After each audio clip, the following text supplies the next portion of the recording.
What instrument did Dave Brubeck play? Hey, it's Tobey here from jazzmental.com. Thanks for joining me for this interesting video about Dave Brubeck, his music, and his life.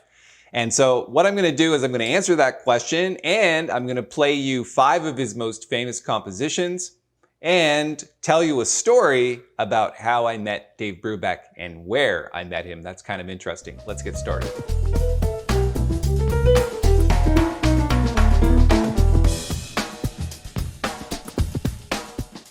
Okay, so Dave Brubeck was a very famous jazz piano player, and he came to prominence in around the 1950s, 1960s. He was born in 1920 and started playing classical piano at the age of 4, and then when he got into his 20s, he started playing jazz. And in 1960, he brought out an album with the Dave Brubeck Quartet called Time Out. And it was really revolutionary at the time because it was all about music that was in odd time signatures. So typically, the music that we're used to in Western music, especially jazz, is in 4/4 or 3/4 time. And he brought out pieces that were in 7/8, 12/8, 5/4. And speaking of 5/4, his most famous recording, which is arguably the most famous jazz recording of all time, it's certainly the most successful. It was a tune called Take 5. And it wasn't actually written by Dave Brubeck. It was written by the alto sax player, Paul Desmond. Let me play you a little bit of Take 5.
So a clearly recognizable piece of music. I just love that driving 5/4 bass line, and it's a lot of fun to play, and I've played it a lot over the years.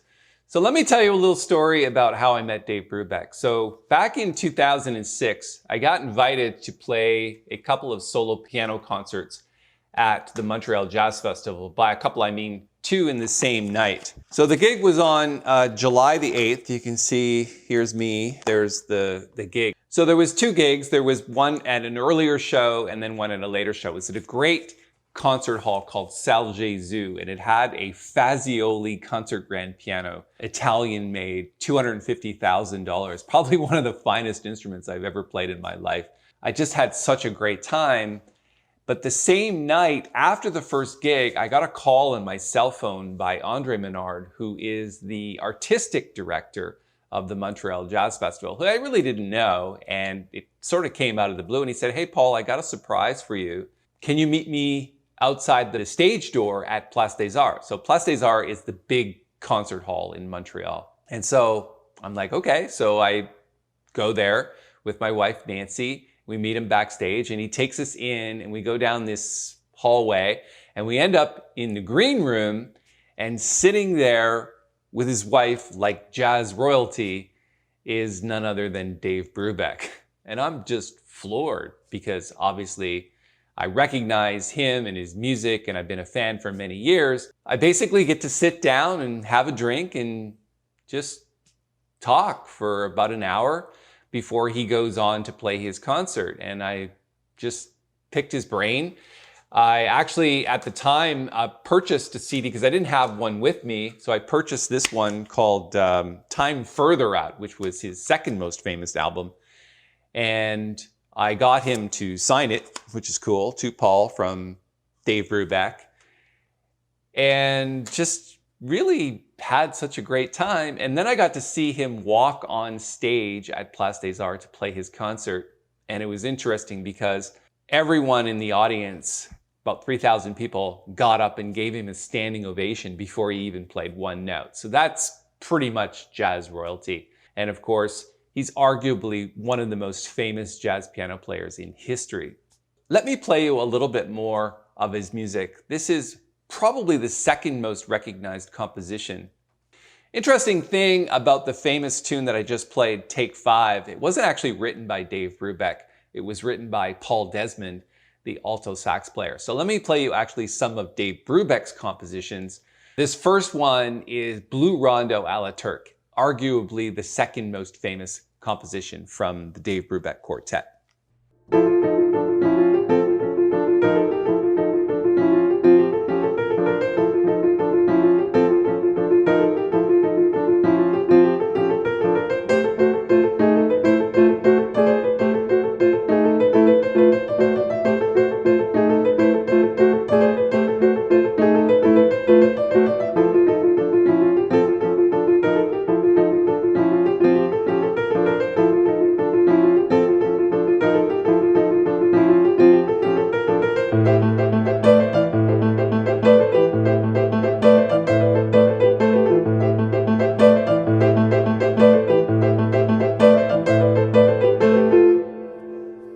I love that one. It's in 12/8 time. It's interesting how the two hands fit together, and also this triplet pattern, which is not that easy to play because you're playing two notes at the same time with the right hand. So anyway, that's fun. Another composition that he was probably the third most famous composition was something called Unsquare Dance, and it is in 7/8 time. So that's an interesting one. Let's play a little bit of that.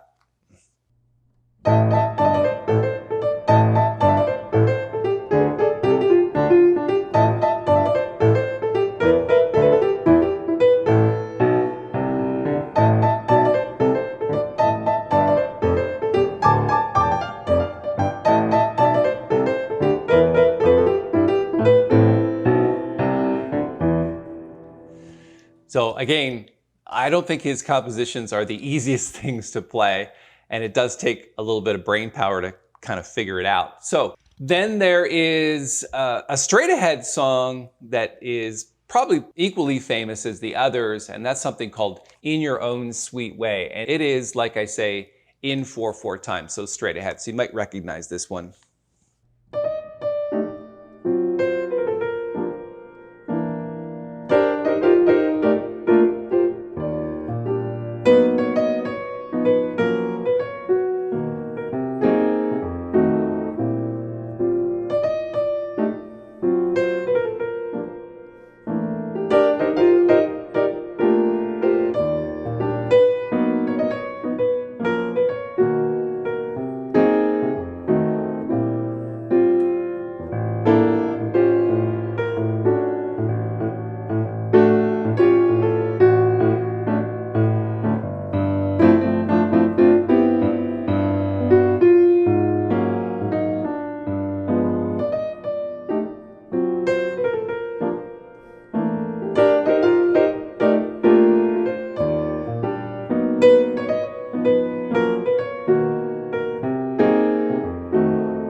So again, In Your Own Sweet Way. I just like to say a little bit about the Dave Brubeck Quartet because they stayed together for many years and was very popular.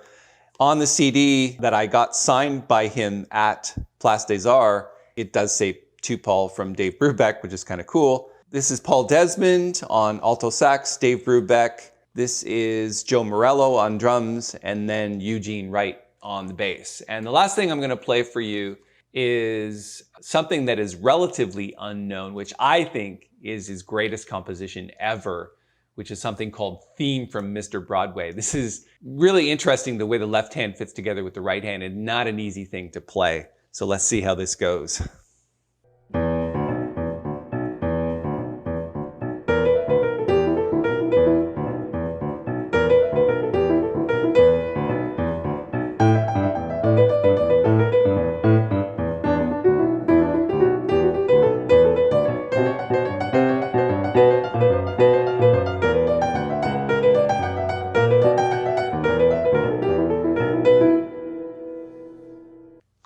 Okay, so that was a theme from Mr. Broadway. So I hope you enjoyed this little expose of Dave Brubeck and his life. It was definitely a pleasure meeting him, and I'm really grateful to have his signature on my CD. So if you like videos like this, just make sure you give it a thumbs up and subscribe to the channel. And if you have a few minutes, head on over to jazzmental.com. There's some cool stuff there too. Thanks for your time.